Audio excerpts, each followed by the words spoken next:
Let's solve one more question with differential equation in this video, and let's try to use the same method as we did in the previous question, where we applied the antiderivative, the integral.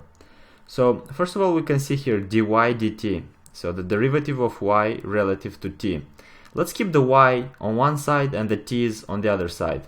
So we would have dy, let's take y on the other side, so we would divide by y equals to 3t squared, and we take dt to the other side, which means we multiply because it's a cross product. We multiply with dt. Alright, now we have, let's write this in a better way, 1 over y times dy, so that we can see that it's 1 over y here, equals to 3t squared times dt. We can see dy and dt on both sides, meaning that if we take the antiderivative, we would get something nice. We can take the integral of both sides. So what is the integral of 1 over y? That would be equal to ln of y. So that's just ln of y.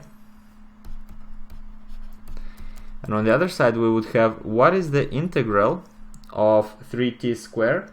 That's 3 times the integral of t squared. We use the power rule of integrals, so that's t to the power of 3 over 3 plus a constant.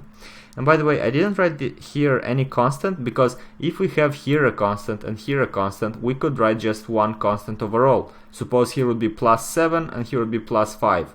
Well, the overall result would be plus 5 minus 7, which is minus 2. So it doesn't really matter. We just keep one constant to show that, yeah, we still have it in our general solution, and then we'll calculate the constant for our particular solution. So let's actually keep going and we'll prove everything. 3 with 3 cancels out, so we have ln of y equals to t cubed plus a constant. Now we have ln of y, but we said we wanted y because the result would be a function of y. So how can we do that? We can take e to both powers. We can take e to the power of ln y equals to e to the power of t cubed plus c. E and ln would cancel out, so we have the absolute value of y is equal to e to the power of t cubed plus c, which is the same as e to the power of t cubed times e to the power of a constant. But then look a bit that we have here the absolute value of y, so that means that y itself can be positive or negative, because remember, the absolute value returns a positive number for either positive or negative inputs.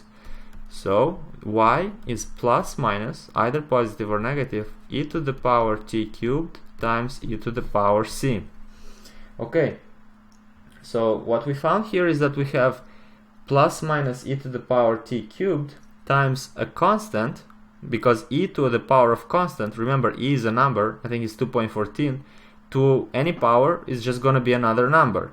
And whether that number is positive or negative, it doesn't matter, it is a number. And in math we usually call a number as a constant.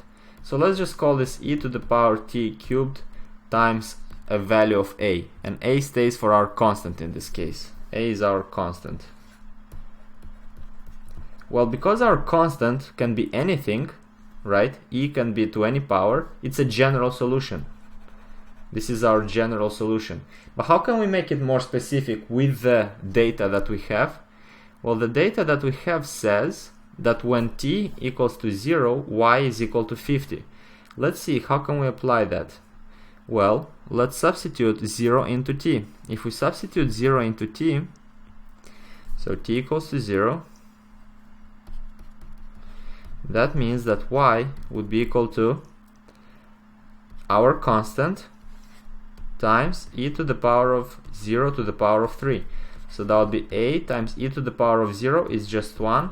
So that would be equal to a. And what did we say? That the value of y when t equals to 0 is equal to 50. So our constant would be 50.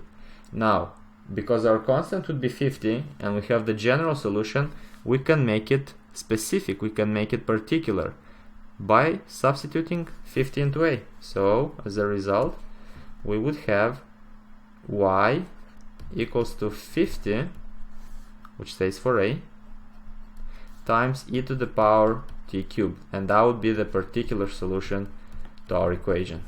And that's it, we're done.